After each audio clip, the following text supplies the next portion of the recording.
Friends, मेरा नाम अभिषेक है। आप और हम सबको पता है मध्य प्रदेश में पटवारी की वैकेंसीज आने वाली, और किसी भी एग्जाम को तैयार करने का सबसे अच्छा तरीका होता है हम प्रीवियस ईयर के क्वेश्चन पेपर को सॉल्व करें और उसको एनालाइज करें। इसीलिए हम इस चैनल पर आज के दिन 20 दिसंबर 2017 को जो पटवारी का एग्जाम होता शिफ्ट 1 में, उसका मैथ्स और रीजनिंग पार्ट सॉल्व करना है। आइए शुरू करते हैं। तो बोर्ड पे क्वेश्चन लिखा हुआ है, अगर आप लोगों को क्वेश्चन सॉल्व करते बनता है तो वीडियो को पॉज करें और ट्राई करें, और फिर आगे में साथ में सॉल्यूशन देख सकते हैं। आइए शुरू करते हैं पहले क्वेश्चन से। पहला क्वेश्चन जो आया था शिफ्ट में, the sum of 3 number, 3 number है, उनका सम दिया हमें 204 रेशियो फर्स्ट टू सेकंड, पहले और दूसरे नंबर का रेशियो है 2:3, and the ratio second to third, second और थर्ड नंबर का रेशियो है 5:3। हमसे पूछा है सेकंड नंबर क्या हो। आइए देखते हैं। हमें क्वेश्चन में दिया है फर्स्ट नंबर और सेकंड नंबर का रेशियो दिया है हमें 2:3, जबकि सेकंड नंबर और थर्ड नंबर जो है इनका रेशियो दिया हमें 5:3 दिया हुआ है। इनका कंटीन्यूअस रेशियो निकालने के लिए हम लोग क्या करते हैं, फर्स्ट का सेकंड से मल्टीप्लाई, सेकंड का सेकंड से, और फिर सेकंड का थर्ड से, तो हमारे पास कंटीन्यूअस रेशियो बनता है। किसका? फर्स्ट, सेकंड और थर्ड का कंटीन्यूअस रेशियो निकालते हैं। कैसे निकालते हैं? सबसे पहले इन दो नंबरों का मल्टीप्लाई, 5 2 10। सेकंड पार्ट में हम लोग क्रॉस मल्टीप्लाई करते हैं नंबरों का, 5 3 15। थर्ड पार्ट में हम लोग साइड वाले नंबर को मल्टीप्लाई करते हैं, 3 3 9। तो जो तीन नंबर थे उनका रेशियो होगा 10:15:9।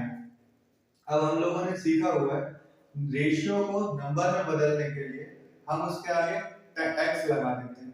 तो जैसे इस हिसाब से हमारा पहला नंबर होगा 10x। आपको रेशियो को नंबर में बदलने के लिए आगे नंबर के आगे x लगा देते हैं, तो वो नंबर हमारा तैयार हो जाता है। जैसे 15 के आगे x लगा देंगे तो हमारा सेकंड नंबर हो जाएगा, और थर्ड नंबर जो है वो हो जाएगा हमारा 9x। क्वेश्चन में लिखा हुआ तीनों नंबरों का सम 204 है, तो हम लोग इनका सम चेक कर लेते हैं।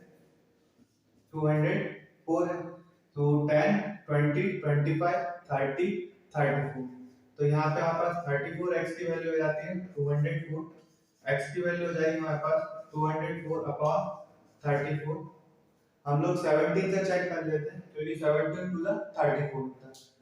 तो ऊपर वाला नंबर पहले चेक करते हैं, 17 1 17, रिमाइंडर बचेगा 3, 17 2 34। यहाँ से फिर 17 2 34, 2 से 12 6 टाइम जाएगा, इसका मतलब आपके पास x की वैल्यू निकल के आई 6। हमसे पूछा है सेकंड नंबर, सेकंड नंबर हमारे पास है 15 ऑफ x, तो सेकंड नंबर हमारा हो जाएगा 15 into 6, 15 30 60 90, तो सेकंड नंबर जो हमारा निकल के आएगा 15 into 6 90। So option D is our correct answer. आइए नेक्स्ट क्वेश्चन को देखते हैं। हमारा नेक्स्ट क्वेश्चन है x² + 7x + 12, इसके फैक्टर क्या क्या होंगे। हमें एक फैक्टर दे रखा है 7 + 4। इस क्वेश्चन को आप चाहें तो डायरेक्ट ऑप्शन से भी सॉल्व कर सकते हैं। आइए देखते हैं कैसे। जैसे कि एक फैक्टर दिया x + 4, और एक यहाँ पे अगर x - 4 होता तो इसमें आइडेंटिटी लग जाती है आपकी a² - b²। तो आप देख सकते हैं यहाँ पे माइनस साइन नहीं है, तो ये वाला ऑप्शन हमारा गलत हो गया। दूसरा ऑप्शन में देखें, यहाँ पे माइनस साइन, पर आप ध्यान से देखो यहाँ पे प्लस है। जब भी आगे माइनस प्लस मल्टीप्लाई होता तो एक का जगह पे माइनस का साइन आता, लेकिन किसी भी ऑप्शन में माइनस का साइन नहीं है। इससे हमें पता चल गया ये ऑप्शन भी सही नहीं है। फिर ये वाले ऑप्शन को आप कैसे देख सकते हैं, x + 4, और यहाँ पे भी दिया x + 4, इसका मतलब ये स्क्वायर हो जाता, तो एक टर्म तो हमारा x² आता ही आता, और साथ में एक टर्म आता 4 का स्क्वायर जो कि 16 होता है, तो यहाँ पे 16 नहीं है, तो हमारा ये ऑप्शन भी गलत है। तो आप ऑप्शन में एलिमिनेशन मेथड से डायरेक्ट आंसर लगा सकते थे x प्लस 3। आइए चेक कर लेते हैं अपन। हमारे पास जो क्वाड्रेटिक इक्वेशन है वो है x square plus 7x plus 12। हमें इस 7x को ऐसे दो नंबर में तोड़ना है जिसका एडिशन होने पर 7x है, लेकिन मल्टीप्लाई होने पर ये वाला और ये वाला नंबर जो है यहाँ पे 12 और 1 12 आए मतलब कि। तो आराम से सोच सकते हैं 4 और 3, 4 प्लस 3 7 होता है और 4 इंटू 3 12 होता है। तो देखते हैं ये हो गया x square plus 4x plus 3x plus 12 हो गया। इसमें से हम लोग x कॉमन ले सकते हैं, तो यहाँ से आया हमारा x कॉमन, तो ये x प्लस 4। अगर आप सही तरीके से ब्रेक कराएं तो ये वाला जो ब्रैकेट है आगे भी यही ब्रैकेट बन के आना चाहिए, तभी हम इसको कॉमन ले सकते हैं और इसको हम सेटिस्फाई कर सकते हैं यहाँ से। कैसे? यहाँ पे 3x है और यहाँ पे x है, इसको 3 से मल्टीप्लाई करेंगे तो ये आ गया और plus 1, 3x 3 4 12, same to same लिखा हुआ। आप चाहें तो क्या कॉमन लेना है वो डायरेक्ट इस फोटो को यहाँ पे कॉपी करके भी देख सकते हैं। अगले स्टेप में देखिए x प्लस 4 दो बार है, x प्लस 4 हम कॉमन निकाल लेते हैं, तो x प्लस 4 कॉमन, यहाँ से केवल x बचा, ये प्लस वाला साइन और ये 3, x प्लस 4 दिया हुआ है तो हमारा आंसर होगा x प्लस 3, जो ऑप्शन सी सेटिस्फाई कर रहा है। तो option C is our next question दिया है। एक राइट सर्कुलर सिलेंडर जिसका बेस है उसका सर्कमफ्रेंस दिया अपन को 44 centimeter. If the height is double the radius, height जो रेडियस से डबल है तो हमें वॉल्यूम निकालना है। चलिए शुरू करते हैं। सिलेंडर जो होता है इस तरीके से होता है, इसका जो बेस है ये सर्कल, इसका सर्कमफ्रेंस हमें दिया कितना 44 सेंटीमीटर। तो हमें पता है सर्कल का सर्कमफ्रेंस होता है 2 पाई r, तो यहाँ पे देखते हैं 2 पाई r, 2 पाई r की वैल्यू हमें दी 44, पाई होता है हमारा 22/7, रेडियस हमें निकालना है, 22 2 जा 44 होता है, डायरेक्ट कैंसिल हो गया। यहाँ से हमारे पास r की वैल्यू निकालें 7। क्वेश्चन में दिया है, आप देखिए if the height is double the radius, height जो है वो रेडियस से डबल है, तो हमारा रेडियस दिया है निकल के आया 7, तो हाइट इससे डबल हो जाएगी 40। अब किसी भी सर्कुलर सिलेंडर का जो होता है इसका वॉल्यूम जो होता है, वॉल्यूम ऑफ सिलेंडर होता है पाई r स्क्वायर h। आप ऐसे याद रख सकते हैं, ये सर्कल होता है नीचे का पार्ट, सर्कल का एरिया होता है पाई r स्क्वायर और ये h हाइट तक बना हुआ, तो वॉल्यूम ऑफ सिलेंडर होता है पाई r स्क्वायर h। क्वेश्चन के हिसाब से पाई की वैल्यू होती है 22/7, रेडियस हमने निकाला 7, तो 7 का इंटू 7 और हाइट हमारी है 40, तो इससे 7 से 7 कैंसिल हो गया। अब नंबर देखते हैं, ये लिखा है 22 इंटू 14 7 दा 14 7 दा 14 पंजे 140 70 80 90 98, 14 7 दा 98 होता है। हम इसको 22 को ऐसा लिख सकते हैं 11 इंटू 98 इंटू 2, इससे हमारा काम आसान है।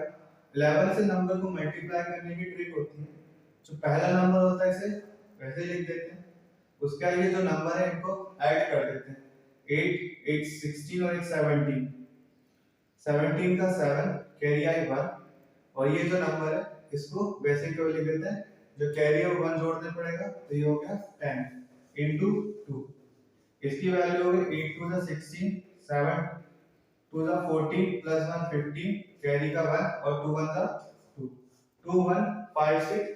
आंसर जो हमारे निकल के आया वो निकल के आया सेंटीमीटर क्यूब में, लेकिन ऑप्शन में हमें दिया आंसर लीटर में, तो हमें कन्वर्जन पता होना चाहिए। एक लीटर जो होता है ये बराबर होता है 10 टू पावर -3 मीटर क्यूब। एक लीटर का मतलब होता है एक ऐसा डब्बा जिसकी लंबाई 10 पावर -1 मीटर, ऊंचाई 10 पावर -1 मीटर हो और जो बीच की चौड़ाई होती है वो भी 10 पावर -1। इस जो ये वेसल बनेगा इसमें जो जितना भी लिक्विड आएगा वो 1 लीटर होता है, तो कन्वर्जन होता है 1 लीटर बराबर 10⁻³ मीटर क्यूब। यहाँ पे हमारे पास सेंटीमीटर है और यहाँ पे मीटर क्यूब है। आइए इसको कन्वर्ट कर लेते हैं। 2156 सेंटी का मतलब होता है 10⁻², इसका मतलब होता है ये 10⁻² का मीटर क्यूब लिखा हुआ। इसको यहाँ से बोलेंगे 2156 10 पावर ये हो जाएगा -6 मीटर क्यूब। हमें चाहिए केवल 10⁻³ मीटर क्यूब, इसी को हम लिख सकते हैं 2156 10 पावर -3 into 10⁻³ मीटर क्यूब। आप देखेंगे 10⁻³ मीटर क्यूब किसके बराबर होता है 1 लीटर के, तो इसको काट के हम अब यूनिट चेंज करके लीटर लिख सकते हैं। इसको सॉल्व करें, -3 है तो पॉइंट 3 टाइम शिफ्ट होगा, तो हमारे पास है 2.156 लीटर हमारा आंसर है, जो हमारा ऑप्शन सी सेटिस्फाई करता है। तो option C is our correct answer. हमारा नेक्स्ट क्वेश्चन है, बाय व्हाट शुड 7 की power 6 be multiplied to get 7 square. मतलब 7 की पावर 6 को हम किस नंबर से मल्टीप्लाई करें ताकि आंसर आए हमारा 7 स्क्वायर। तो देखते हैं क्वेश्चन है 7 की पावर 6 को किस नंबर से, मान के चलिए x से मल्टीप्लाई करते हैं तो आंसर आएगा हमारा 7 का स्क्वायर। ये क्वेश्चन ये वाला पार्ट नीचे जाएगा तो x की वैल्यू आएगी हमारा 7 स्क्वायर अपॉन 7 की पावर 6। हमने पढ़ा जब बेस सेम मतलब जिस नंबर पे पावर चढ़ी वो सेम। तो देखिए 7 7 होता है तो जो पावर होती है उनके बीच में माइनस होता है, डिफरेंस देखते हैं। तो 7 2 -6 जिसकी वैल्यू आएगी 7 की पावर -4। अगर किसी भी नंबर के पावर माइनस में होती है तो उसे हम उल्टा लटका देते हैं। उल्टा लटकाने का मतलब होता है ये बन के नीचे ले आते हैं और पावर को पॉजिटिव कर देते हैं। तो हमारा आंसर आएगा 1/7 की power 4। Option B is our correct answer. Question में दिया हमारा m प्लस n को आप किससे मल्टीप्लाई करेंगे तो ये बनेगा, क्या बनेगा 5ma plus mb plus 5na plus mb। चलिए देखते हैं, हमें दिया हुआ 5ma plus mb plus 5na plus mb। इसके फैक्टर निकालना है एक हिसाब से देखें तो अगर आप देखेंगे इन दोनों नंबर में m कॉमन है तो हम इनको एक बार लिख लेते हैं तो बचेगा हमारे पास 5a प्लस b।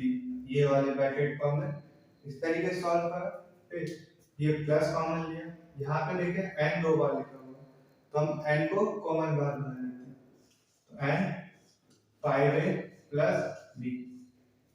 अब आप देख रहे होंगे 5a plus b 5a plus b 2 बार दिया हुआ है। हम लोग किसी चीज को 2 बार लिखने से अच्छा चाहेंगे एक बार लिख लें तो हम इसको कॉमन बार बना लेते हैं। कॉमन बाहर आया 5a प्लस b, यहाँ से हमारे पास क्या बच रहा है n, ये तो कॉमन में बाहर जा चुका, ये प्लस n और ये पूरा कॉमन में बाहर जा चुका। अब हम मिलाते हैं m प्लस n साथ में कौन सा ब्रैकेट लेंगे 5a प्लस b, तो इस ब्लैंक में भरेगा 5a प्लस b। सो हमारा ऑप्शन ए। नेक्स्ट क्वेश्चन में हमें एवरेज निकालना है। ये सारे नंबर है 70 76 24 45 और 13 का। एवरेज निकालने का तरीका हम सब लोगों को पता है, एवरेज होता है sum of observation upon number of observation. जितने भी नंबर दिए उनका सम करके उनके जितने भी नंबर उससे डिवाइड कर देते हैं। तो जैसे हमारे पास क्वेश्चन में जो नंबर है वो है 17 प्लस 76 प्लस 24 प्लस 45 प्लस 13 ये नंबर है और ऑब्जर्वेशन कितने हैं 1 2 3 4 5। तो हम इसका सम करके किससे डिवाइड कर देंगे 5 से डिवाइड कर देंगे।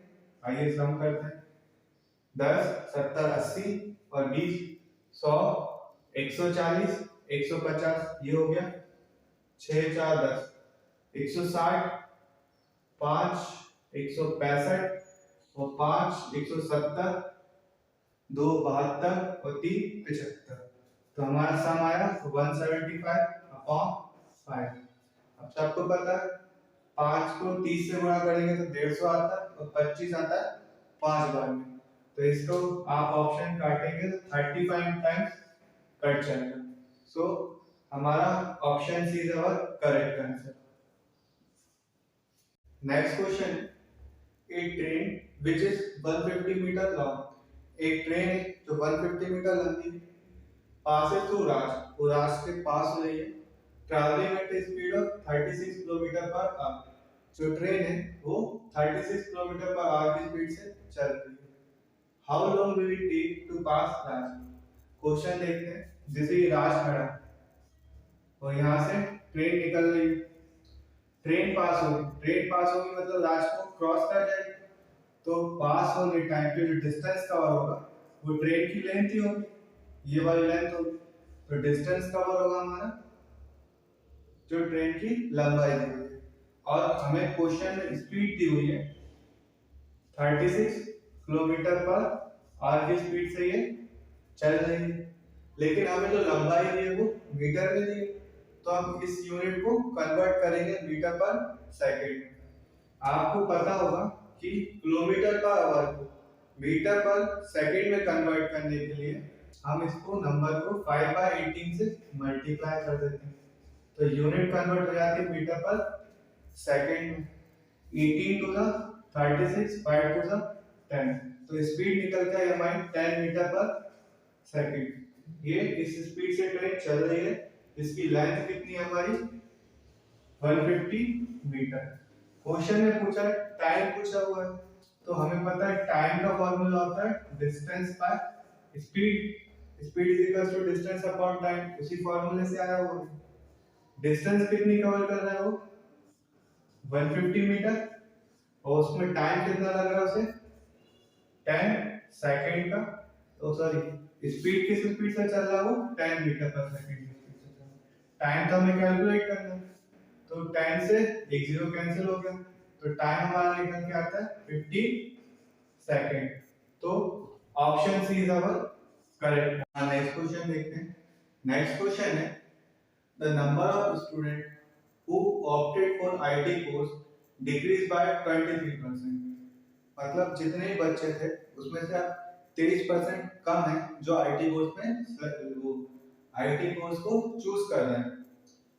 इफ द नंबर इज 1540, मतलब 23% कम होने के बाद जो नंबर है वो कितना है 1540, 1540 at present, then the original number of student opting for IT course was, मतलब 23% का डिक्रीज आ गया, जब 23% का डिक्रीज नहीं था उस टाइम पे कितने बच्चे थे वो आईटी कोर्स में सिलेक्शन लेते थे। तो हमें दिया 23% बच्चे कम हो चुके, मतलब अगर 100 बच्चे थे तो उसमें से 23 अब हिस्सा नहीं ले रहे हैं, तो मतलब 77% बच्चे अभी भी आईटी कोर्स को सिलेक्ट कर रहे हैं। हमसे बोला 77% जो आईटी कोर्स में सिलेक्शन ले रहे हैं, हमें नहीं पता, मान के चलिए टोटल x बच्चे थे पहले, अब उसका 77% ही है जो आईटी कोर्स में सिलेक्शन ले रहे हैं, और इसकी वैल्यू हमें क्वेश्चन में दे रखी है 50 40 दे रखा है। किसी भी नंबर को परसेंटेज को नंबर में बदलने के लिए उसको 100 से डिवाइड कर देते हैं, ये होगा 77 बाय 100, परसेंटेज का साइन हट गया, x इज इक्वल टू 50 40, 70 70 140 और 7 और 7 14, ये देखिए ये 2 टाइम्स से कट गई, यहाँ पे बचा 20, तो x की वैल्यू है हमारे पास 20 into 100, x आया हमारा 2000। इसका मतलब पहले 2000 बच्चे थे जो आईटी कोर्स को ऑप्ट कर रहे थे, चूज कर रहे थे, तो हमारा option C is our correct answer. Next question है what is the square of the cube of 6, मतलब 6 के क्यूब का स्क्वायर क्या होगा। आसान क्वेश्चन, हमसे बोला है 6, 6 का स्क्वायर निकालने, किसका, क्यूब ऑफ 6 का क्यूब क्या होगा 6 क्यूब, और इसका स्क्वायर क्या होगा, इसके ऊपर पावर 2 लग जाएगी। हमने पढ़ा था पावर की अगर पावर होती है तो ये मल्टीप्लाई हो जाती है, तो ये हो गया हमारा 6 की पावर 6। आसान क्वेश्चन है, तो option B is our correct answer. Next question है from the set of numbers, ये नंबर का सेट दिया हुआ है, we need to select 4 number, इनमें से हमें 4 नंबर चुनने हैं, whose sum is 21, जिनका सम कितना हो जाए 21 हो जाए। Find the largest number that can be member of such 4 elements, हमें सबसे बड़ा नंबर निकालना है जो इन 4 नंबरों में से, जिन 4 नंबर को जोड़ के 21 हो और वो इनमें से 5 हो। तो सबसे पहले हमें पता है सबसे बड़ा नंबर 12 है, इसमें दिया हुआ 12 से चेक कर लेते हैं 4 नंबर को ऐड करके 21 बन रहा है या नहीं बन रहा। 12 3 2 5 और 5 10 और 12 22 होता है, हमें केवल 4 जेड जोड़ने थे और इनका ऐड कितना होना 22, तो ये वाला इंक्लूड नहीं होगा। हम 11 से चेक करते हैं 11 5 3 8 2 10 10 और 11 21 होता है, इसका मतलब सबसे बड़ा नंबर होगा 11, जिसके साथ 2 3 4 को जोड़ने पर 21 बन जाएगा।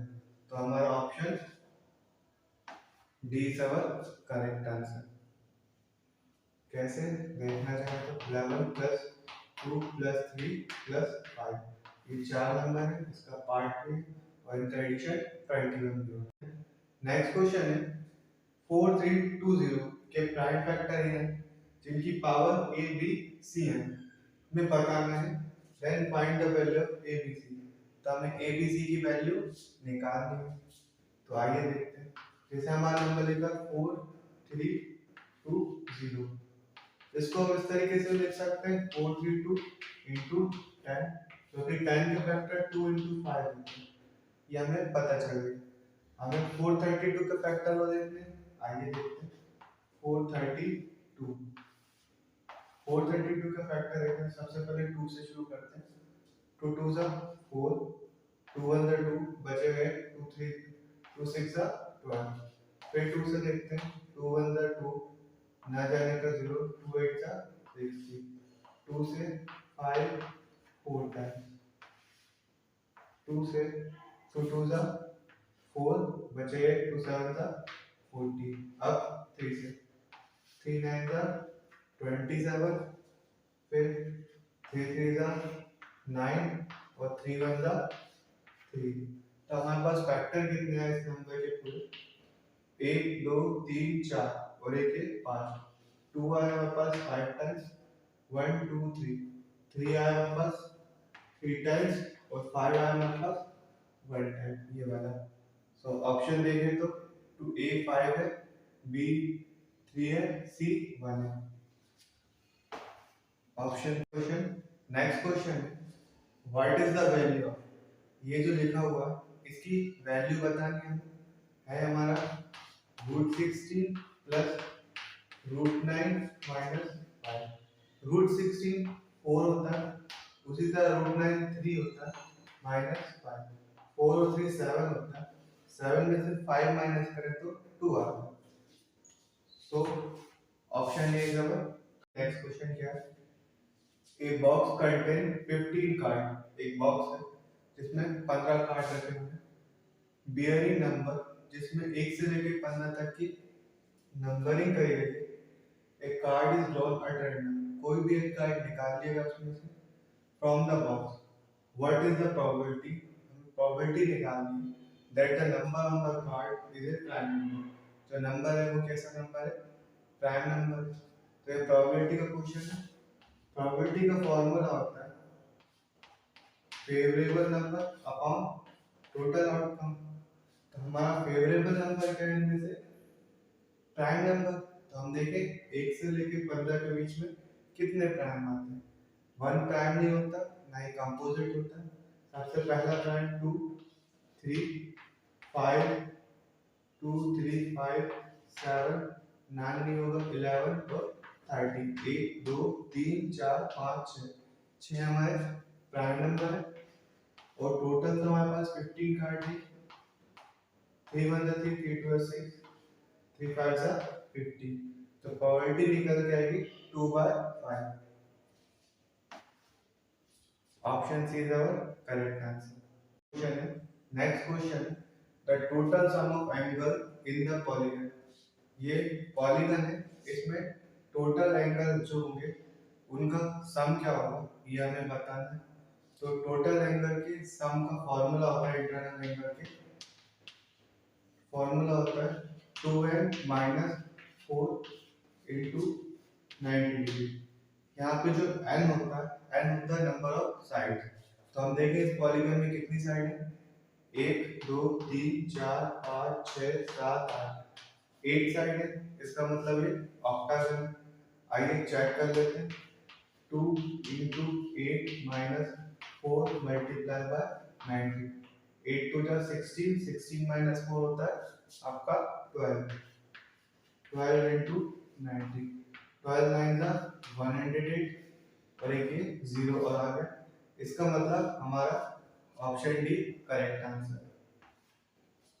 हमारा नेक्स्ट क्वेश्चन देखते हैं। नेक्स्ट क्वेश्चन है, what is the length of rectangle whose breadth is 11 centimeter. हमें रेक्टेंगल की लेंथ निकालनी है जिसकी ब्रेड्थ कितनी है 11 centimeter, such that the area of this rectangle, इस एरिया का जो रेक्टेंगल है is same as the area of circle with diameter 14 centimetre.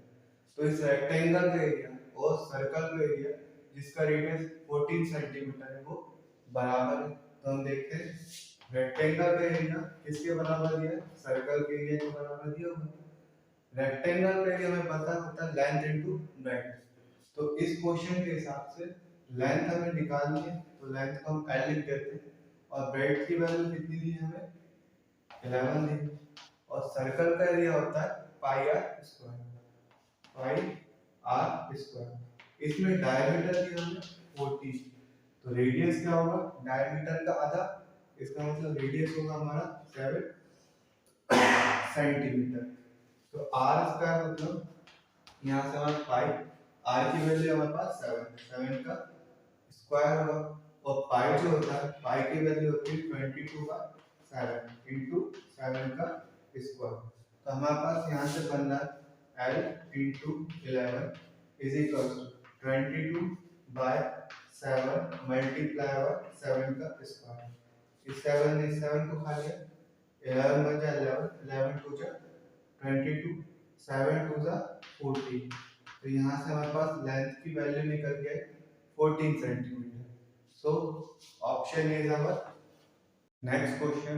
हमारा नेक्स्ट क्वेश्चन है, 5 years ago 5 साल पहले the respective ratio of x and y was age was, इनकी as का रेशियो था 6:5। 10 years hence 10 साल बाद the ratio of their ages will be 8:7। 10 साल बाद ये रेशियो क्या चेंज हो गया 8:7। What is the y percentage. तो हमें y की आज की उम्र निकालनी है, तो हम मानते हैं x की उम्र आज के टाइम में x है, y की y। 5 साल पहले x की उम्र क्या रही होगी x - 5, उसी तरह y की रही होगी y - 5। तो हमें रेशियो दिया है x - 5 बाय y - 5। 5 साल पहले की इनकी एज का रेशियो दिया हमें 6:5 दे रखा, और एक चार्ट में और ये दिया है 10 साल बाद, 10 या 10 साल बाद रेशियो क्या होगा इनकी एज का 8:7। तो 5 साल पहले से x - 5 हो, उसी तरह 10 साल बाद x + 10 हो जाएगा। तो 10 साल बाद इनकी उम्र कितनी रहेगी, जो भी एज थे उसमें से 10 ऐड हो जाएगा, और इसका रेशियो क्वेश्चन में दिया 8/7। हमें यहाँ से x और y की वैल्यू निकालनी है। क्वेश्चन में y की पूछी तो केवल y की निकालनी है। तो आइए शुरू करते हैं। सबसे पहले क्रॉस मल्टीप्लाई करते हैं। ये हो गया 5x - 5 5 से 25, ये पूरा होता है 6y - 6 5 से 30। तो यहाँ पे हमारे पास निकल गया 5x - of 6y is equals to -30 plus 25 मतलब माइनस का 5। यहाँ से भी क्रॉस मल्टीप्लाई करते हैं 7 का पूरे से 7x plus 70 is equals to 8y plus 80। ये हमारे पास आया 7x 8y इस साइड आके माइनस का हो गया इज इक्वल्स टू 80। ये 70 माइनस का हो गया होगा तो यहाँ से इसकी वैल्यू आई 10। हमें x को एलिमिनेट करना पड़ेगा। इसके लिए एलिमिनेट करने के लिए हम क्या करते हैं x के जो कोएफिशिएंट होते हैं उन्हें सेम बनाते हैं। यहाँ पे 7 है यहाँ पे 5 है, हम दोनों को 35 बना सकते हैं। कैसे? एक को 7 से मल्टीप्लाई कर दो, इसका 5 से मल्टीप्लाई कर दो, ये हो गया 7 5 सा 35x 7 6 सा 42y बराबर 7 5 सा 35। सेम टू सेम इसके साथ करा 7 5 सा 35x 8 5 सा 40 माइनस का 40y इज इक्वल्स टू 5 10 सा 50। हम क्या करेंगे सब्ट्रैक्ट कर देते हैं इक्वेशन, तो ये माइनस साइन चेंज हो जाएंगे। ये 35 से 35 कैंसिल हुआ प्लस 40 माइनस 40 तो माइनस का 2y यहाँ से हमारे पास आया 50 प्लस 30 जो होता है 85। माइनस से माइनस कैंसिल तो y की एज निकल के आती है 85 बाय 2 जो होता है 2 4 जा 8 और 2 2 जा 4.5 42.5 का होगा हमारा y। इसमें कोई भी ऑप्शन नहीं सेटिस्फाई कर रहा इसलिए नन ऑफ द अबव अपना आंसर। नेक्स्ट क्वेश्चन है the square is 6 by 6 6 by 6 का स्क्वायर है and all the strips are of equal width. सारी की सारी विड्थ एक यूनिट की है। The fraction of shaded square black is, ये जो शेडेड एरिया इसका फ्रैक्शन निकालना है पूरे के साथ में। तो शुरू करते हैं। क्वेश्चन में दिया हर स्टेप 1 सेंटीमीटर की, तो ये वाली लाइन देख यहाँ से यहाँ तक की 2, यहाँ से यहाँ तक 3, यहाँ से यहाँ तक इसके हिसाब से 4, ये वाली लाइन 5 हो गई और ये वाली लाइन हमारी क्या हो गई 6 हो गई। हमें फ्रैक्शन निकालना है किसका शेडेड वाले का पूरे के साथ में। तो ये हमें स्क्वायर है तो हमें सबसे पहले तो कैसे निकालेंगे, ऊपर रख देंगे हम शेडेड एरिया और नीचे रख देंगे टोटल एरिया। तो टोटल एरिया स्क्वायर का एरिया होता है साइड का स्क्वायर। साइड 6 है तो 6 का स्क्वायर जो है। अब हमें शेडेड एरिया निकालना है। आप ध्यान से देखें यहाँ से ये वाला पूरा निकालते हैं तो ये पूरा का पूरा ऑप्शन निकलेगा 6 स्क्वायर। इसमें से अगर मैं ये वाला हिस्सा माइनस कर दूं ये वाला तो केवल ये वाले हिस्से का निकलेगा। तो इसमें से मैंने माइनस कर दिया 5 स्क्वायर। तो यहाँ तक का हो गया लेकिन हमें ये वाला पार्ट इंक्लूड करना है तो हम इसको यहाँ से पूरा पूरा एरिया ले लेते हैं स्क्वायर का। यहाँ से ये 4 है तो 4 का स्क्वायर हम ऐड कर देते हैं। लेकिन ये वाइट वाला पोर्शन फिर हटाना है तो अभी यहाँ से इतना हिस्सा हटा लेते हैं। हटाएंगे कैसे माइनस का 3 स्क्वायर। फिर हमें ये वाला हिस्सा लेना है तो यहाँ से ये वाला जो एक स्क्वायर है उसका एरिया होगा 2 स्क्वायर। लेकिन फिर से हमें ये वाइट वाला पोर्शन छूट गई हटाना तो इसी स्क्वायर का एरिया होगा हमारा माइनस का 1 स्क्वायर। तो ये हमारा फ्रैक्शन आ जाएगा। तो देखिए 6 का स्क्वायर 36 होता है minus 25 plus 16 minus 9 plus 4 minus 1 upon 6 का स्क्वायर हमारा 36 होता है। ऐड कर लेते हैं 36 16 प्लस 4 20 20 30 50 50 6 हमारा एडिशन है। सब्ट्रैक्शन देखते हैं क्या होता है 9 प्लस 1 10 10 20 35 35 हमें माइनस करना अपॉन में हमारा 36 30 में से वो 50 में से 30 में 20 बचा और 6 में से 5 गया 1। यहाँ पे हमारा 36 है 3 का टेबल पढ़ते हैं 3 7 से 21 3 1 से 3 3 2 जा 6 तो रेशियो आया 7/12। So option C is our. आइए नेक्स्ट क्वेश्चन देखते हैं। हमारा नेक्स्ट क्वेश्चन है the student in class took a math test. Math का टेस्ट हो बच्चों का।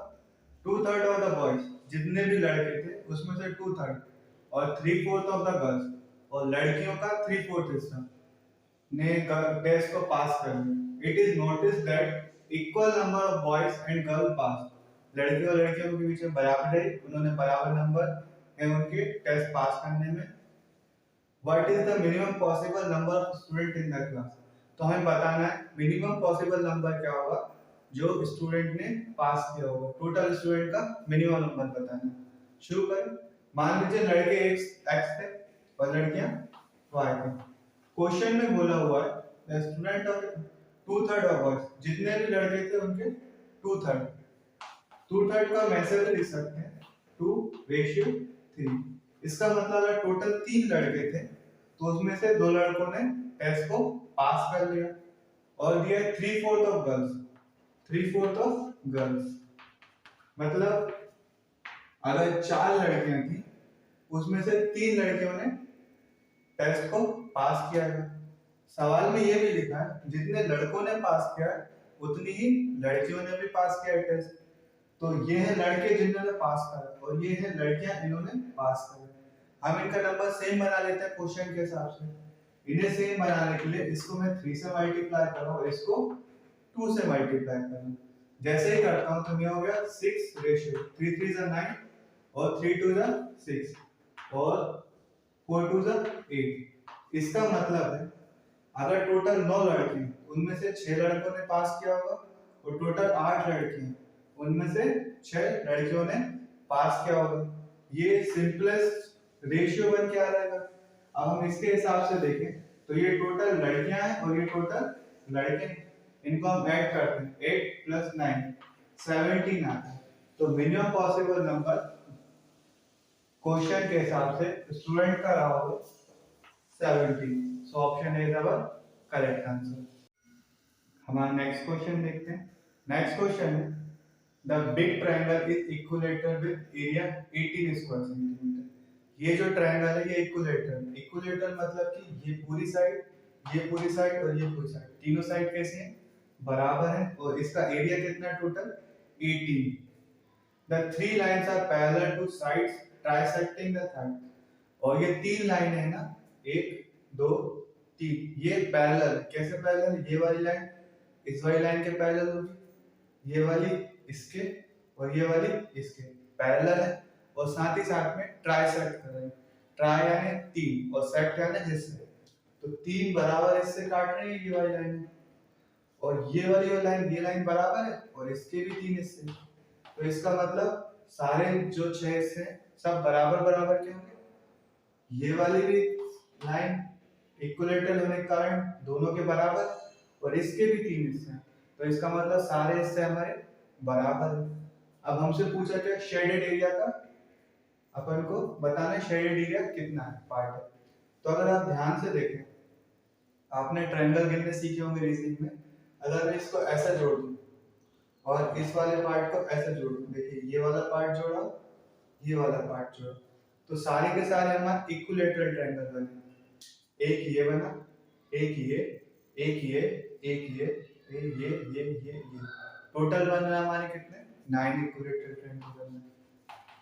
टोटल एरिया में दिया 80। तो एक ट्रायंगल का एरिया कितना होगा? एक ट्रायंगल का एरिया होगा टोटल बार जितने हैं तो कितना निकल के आता है 2। हमें निकालना क्या शेडेड पार्ट का एरिया निकालना। तो हम देखते हैं जो शेडेड नहीं है 1 2 3 शेडेड नहीं है मतलब शेडेड पार्ट में कितने ट्रायंगल चलेगा हमारे 6 ट्रायंगल चलेगा। एक का एरिया है 2 6 का कितना होगा 6 × 2 कितना होगा 12। तो हमारा option D is our correct answer. Next question और ये हमारे वीडियो का लास्ट क्वेश्चन भी है। लास्ट क्वेश्चन है इफ टू सप्लीमेंट्री एंगल दो supplementary angle differ by 20 degree जिनके बीच का डिफरेंस है 20 डिग्री का then the smaller number of two angle is. तो सबसे छोटा एंगल कौन सा होगा इन दोनों में। सप्लीमेंट्री एंगल की खासियत होती है दो एंगलों का सम होता है 180 डिग्री अब इसको आप चाहे तो वैसे भी सॉल्व कर सकते हैं। दोनों के बीच का डिफरेंस 20 दिया है, तो एक 100 हो जाएगा, दूसरा 80 हो जाएगा। दोनों के बीच का डिफरेंस 20 भी हो गया और सब 180 भी हो गया। इसका मतलब छोटा वाला नंबर हो गया हमारा 80 डिग्री का। आप ऐसे भी कर सकते हैं, मान लेते हैं बड़ा एंगल x है और छोटा एंगल y। इन दोनों के बीच का डिफरेंस हमें दिया है कितना, 20 दिया हुआ है। आप ऐसे भी कर सकते हैं, एलिमिनेशन मेथड लगा, x x कट गया, यहाँ पे आ गया 2x, हमने ऐड करा इसे, तो ये होगा हमारा 200। यहाँ से हमारे पास x की वैल्यू निकल के आती है 100। इसको उठा के हम किसी भी इक्वेशन में रख देते हैं। x माइनस वाई बराबर 20 है, तो हमने क्या करा, x की वैल्यू रखी 100 माइनस वाई बराबर 20। ये वाला 20 इधर जाएगा तो माइनस का हो जाएगा, और ये माइनस इधर y इधर आएगा तो प्लस का हो जाएगा। y बराबर 100 माइनस 20 जो होता है 80 डिग्री। छोटा वाला 80, बड़ा वाला 100 का। छोटा वाला पूछा तो option B is our correct answer. बस ये हमारा आज के दिन का लास्ट क्वेश्चन था। अगर आपको वीडियो अच्छा लगा है तो वीडियो को लाइक करें और चैनल को सब्सक्राइब करें। और अगर आपका कोई भी सुझाव है इस वीडियो के प्रति या इस चैनल के प्रति, तो आप नीचे कमेंट बॉक्स में लिख सकते हैं। Thank you for watching this video. जय हिंद।